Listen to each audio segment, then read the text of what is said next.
जरा सोचिए आपकी प्लेट में गर्मा गर्म चावल, राजमा, दाल या फिर बिरयानी है और आप आराम से खा रहे हैं।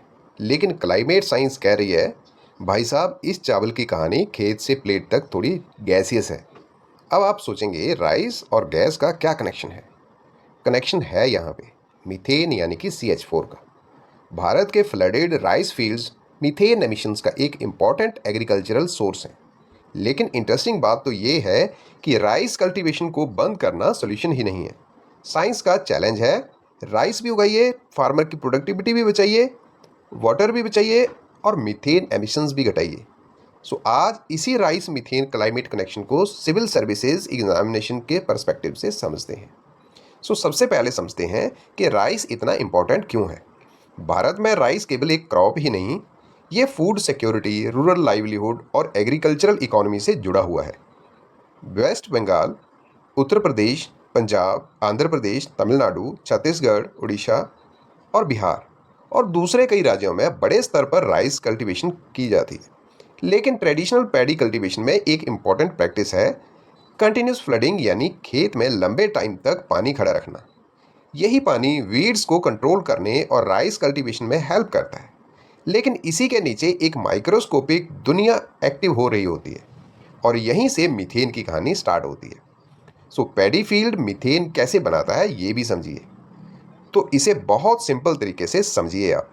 जब पैडी फील्ड लगातार फ्लडेड रहता है तो सॉइल के पोर्स पानी से भर जाते हैं और इसका परिणाम ऑक्सीजन अवेलेबिलिटी कम हो जाती है और एनएरोबिक कंडीशंस डेवलप हो जाती है।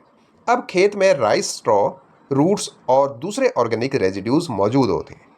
एनएरोबिक कंडीशंस में माइक्रो ऑर्गेनिजम्स इस ऑर्गेनिक मैटर को डिकम्पोज करते हैं और इस प्रोसेस में कुछ माइक्रो ऑर्गेनिजम्स जिन्हें मिथेनोजेनिक आर्किया कहते हैं, मीथेन प्रोडक्शन करते हैं। यानी सीक्वेंस याद रखना पड़ेगा आपको: flooding, oxygen deficiency, anaerobic environment, organic matter decomposition, methanogenesis and last में मीथेन एमिशन। और मीथेन एटमॉस्फेयर तक केवल बबल से ही नहीं पहुंचती, राइस प्लांट के अंदर मौजूद एयर चैनल्स यानी एरेनकाइमा भी मीथेन के मूवमेंट का पाथवे बन सकते हैं। यूपीएससी के लिए आपको एक टर्म याद रखनी चाहिए, मिथेनोजेंसिस। मीथेन की इतनी चिंता क्यों हो रही है, ये बहुत बड़ा सवाल है। कार्बन डाइऑक्साइड की इतनी चर्चा होती है तो मीथेन पर इतना फोकस क्यों? क्योंकि मीथेन एटमॉस्फेयर में CO2 की तुलना में कम समय रहती है, लेकिन हीट ट्रैप करने की इसकी क्षमता बहुत अधिक है। आईपीसीसी के 100 साल जो टाइम ओरिजिन पर मीथेन का ग्लोबल वार्मिंग पोटेंशियल रफली 27 से 30 गुना CO2 के आसपास माना जाता है और मीट्रिक और मीथेन सोर्सेज के अनुसार वैल्यू बदल सकती है। इसके अलावा methane ground level ozone formation में भी कंट्रीब्यूट करती है और इसीलिए मीथेन रिडक्शन को क्लाइमेट वार्मिंग को कंपैरेटिवली जल्दी स्लो करने का एक इम्पॉर्टेंट अपॉर्चुनिटी माना जाता है। और एग्रीकल्चर में राइस कल्टीवेशन के अलावा लाइव स्टॉक भी मीथेन का एक बहुत बड़ा सोर्स है। अब इंडियन राइस फील्ड्स में एमिशंस क्यों बढ़ सकती है? क्योंकि हर राइस फील्ड समान मात्रा में मीथेन नहीं छोड़ता। एमिशंस डिपेंड करती है वाटर मैनेजमेंट, मतलब पानी की management, soil characteristics, temperature, organic residues, fertilizer practices और राइस वैरायटी पर। विशेषकर कंटिन्यूस इरिगेशन और ऑर्गेनिक रेजिड्यूज का इनकॉर्पोरेशन एनएरोबिक डिकम्पोजिशन को इंक्रीज कर सकता है, मतलब बढ़ा सकता है। इसलिए प्रॉब्लम सिर्फ यही नहीं है कि राइस मीथेन बनाता है। असल साइंटिफिक क्वेश्चन है किस प्रकार की राइस कल्टीवेशन कितनी मीथेन बनाती है और इसे कम कैसे किया जाए। यही साइंस एंड टेक्नोलॉजी की एंट्री होती है। सॉल्यूशन नंबर 1 है अल्टरनेट वेटिंग एंड ड्राइंग। नाम थोड़ा बड़ा लग रहा है, जैसे अल्टरनेट वेटिंग एंड ड्राइंग यानी AWD, लेकिन कंसेप्ट बहुत सिंपल है। पैडी फील्ड का को पूरे क्रॉप पीरियड में कंटिन्यूसली फ्लडेड रखने के बजाय इरिगेशन ऐसी मैनेज की जाती है कि खेत को कंट्रोल्ड इंटरवल्स पर वेट और कंपैरेटिवली ड्राई होने दिया जाए। जब सॉइल में ऑक्सीजन वापस एंट्री करती है तो मिथेनोजेनिक एक्टिविटी स्प्रेस हो सकती है। इसका रिजल्ट क्या होगा? मीथेन एमिशंस कम होंगे और इरिगेशन वाटर की सेविंग होगी, मतलब पानी भी बचेगा।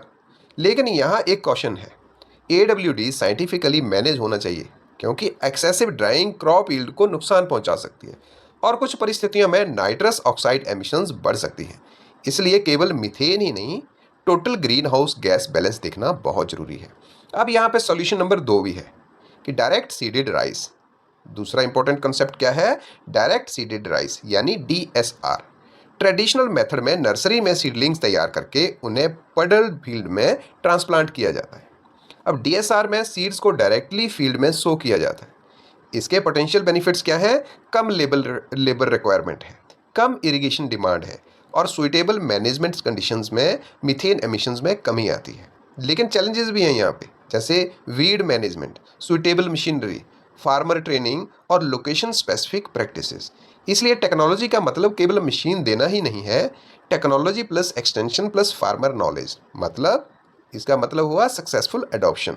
हमें तीन चीज़ों का सक्सेसफुल एडॉप्शन होएगा, टेक्नोलॉजी, एक्सटेंशन और फार्मर का नॉलेज, ये तीन चीज़ों का ख्याल रखना पड़ेगा। अब हम बात करते हैं बायो इनोकुलेंट्स और माइक्रोबियल टेक्नोलॉजी की। तो बायोटेक्नोलॉजी एंगल से देखें तो साइंटिस्ट जो है वो सॉइल माइक्रोबायोम को समझने की कोशिश कर रहे हैं और कौन से माइक्रो ऑर्गेनिजम्स मीथेन बनाते हैं, कौन मीथेन कंज्यूम करते हैं और माइक्रोबियल कम्युनिटी को किस प्रकार मैनेज किया जाता है। अब मिथेनोट्रॉफिक माइक्रो ऑर्गेनिजम्स मीथेन को यूटिलाइज करते हैं। यहाँ पे मिथेनोट्रॉफिक है, तो ट्रॉफिक का मतलब खाना, तो जो यूटिलाइज कर रहे हैं मीथेन को। इसलिए बायो इनोकुलेंट्स, माइक्रोबियल कंसोर्टिया और microbiome based approaches future climate smart agriculture में इंटरेस्टिंग रिसर्च एरियाज हैं। यानी खेत की क्लाइमेट प्रॉब्लम का सॉल्यूशन कभी कभी ट्रैक्टर से नहीं, माइक्रोस्कोप से निकल सकता है। अब AI, सेंसर और सैटेलाइट्स की बात कर लें, क्योंकि एग्रीकल्चर को थोड़ा फ्यूचरिस्टिक बनाना पड़ेगा। सो इमेजिन कीजिए, फील्ड में सॉइल मॉइस्चर सेंसर, ऊपर सैटेलाइट रिमोट सेंसिंग और मोबाइल में डिसीजन सपोर्ट एप्लीकेशन और पीछे AI बेस्ड एनालिटिक्स। सो इन टेक्नोलॉजीज़ की मदद से इरिगेशन टाइमिंग ऑप्टिमाइज की जा सकती है, क्रॉप कंडीशन मॉनिटर की जा सकती है और एमिशन एस्टिमेट्स इंप्रूव किए जा सकते हैं। सो IoT sensors, remote sensing, AI and precision agriculture, इतनी सारी टेक्नोलॉजी यूज़ करके, सो ये केवल फैंसी टर्म्स ही नहीं है, इनका ऑब्जेक्टिव है हर खेत को ज़रूरत के अनुसार पानी और इनपुट्स देना। सो कम वेस्टेज, बेहतर प्रोडक्टिविटी और potentially lower environmental footprints. So crop residue management भी ज़रूरी है, इस पे भी बात कर लेते हैं। तो राइस स्ट्रॉ को कैसे मैनेज किया जाता है, इसका भी एमिशंस पर प्रभाव पड़ता है, उसके बारे में बात कर लेते हैं। तो रेजिड्यू को फ्लडेड सॉइल में इनकॉर्पोरेट करने पर डीकम्पोजिशन मीथेन प्रोडक्शन को इन्फ्लुएंस कर सकती है। सो दूसरी तरफ रेजिड्यू बर्निंग एयर पोल्यूशन बढ़ा सकती है, पर्टिकुलेट मैटर को बढ़ा सकती है और न्यूट्रिएंट लॉस की समस्या पैदा कर सकती है। सो इसलिए सॉल्यूशन होना चाहिए साइंटिफिक रेजिड्यू मैनेजमेंट, जिसमें लोकल कंडीशंस के अनुसार composting, bio energy, biomass utilization या इम्प्रूव्ड फील्ड मैनेजमेंट जैसी स्ट्रैटेजीज उसमें शामिल हो सकती हैं। अब अगर इंडिया के पॉलिसी एंगल से देखा जाए तो यहाँ पे वे फॉरवर्ड क्या है हमारे पास। सो इंडिया को क्लाइमेट मिटिगेशन और फूड सिक्योरिटी को अपोनेंट्स की तरह नहीं देखना चाहिए। हमें चाहिए climate smart rice cultivation, efficient irrigation, AWD और DSR जैसी सुइटेबल प्रैक्टिसेस का expansion, farmer training, improved extension services, location specific low emission technologies और reliable measurement of agricultural emissions. So Pradhan Mantri Krishi Sinchai Yojana का per drop more crop approach water use efficiency से जुड़ता है और India के national action plan on climate change में sustainable agriculture भी एक इम्पॉर्टेंट एरिया है। लेकिन ट्रांजिशन फार्मर फ्रेंडली होना चाहिए, मतलब ट्रांजिशन फार्मर फ्रेंडली होना चाहिए, क्योंकि टेक्नोलॉजी तभी सस्टेनेबल है जब फार्मर उसे अफोर्ड करे, समझे और प्रैक्टिकली अडॉप्ट कर सके।